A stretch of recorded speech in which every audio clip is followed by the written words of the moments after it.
Tessa, Sunday was the deadline set by European countries for Nicolas Maduro, the current incumbent president of Venezuela, to hold fresh, free and fair elections. Now, the ultimatum from Europe was, if you do not do this, we will follow countries like, for example, the United States in recognizing Juan Guaido as the interim president, effectively saying we're going to recognize the man who's the United States has called the rightful president of Venezuela and join that unless Maduro holds fresh and free elections. Now, of course, that deadline has come and gone.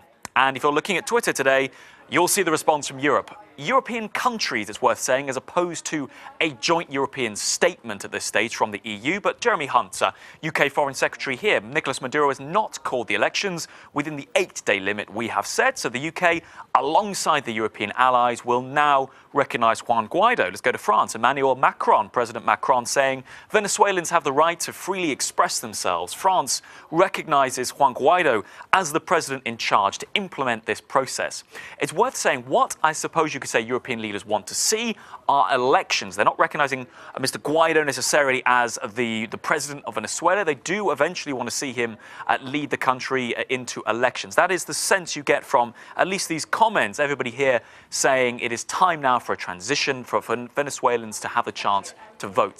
Mr. Kurtz here, the Chancellor of Austria as well. We can go down, we can go Lithuania, Latvia, Poland, we can go on and on. What has the response been from countries where this is divisive? Well, Italy has not been able to come up with a unified position on Mr. Guaido, so we haven't seen any statements from them. Greece as well. Initially, it's worth saying there was support for Mr. Maduro among many in the political scene in Greece. That's been a slightly tricky one. We haven't seen them come out and recognise Mr. Guaido, despite this domino effect, if you like, of other EU nations doing it. But Mr. Maduro, well, he says his country does not respond to ultimatums. This, a statement released by his government saying they energetically expressed the rejection of the decision adopted by some European governments in which they, and here we go, his words are here, officially submit to the United States administration's strategy to overthrow the legitimate governments.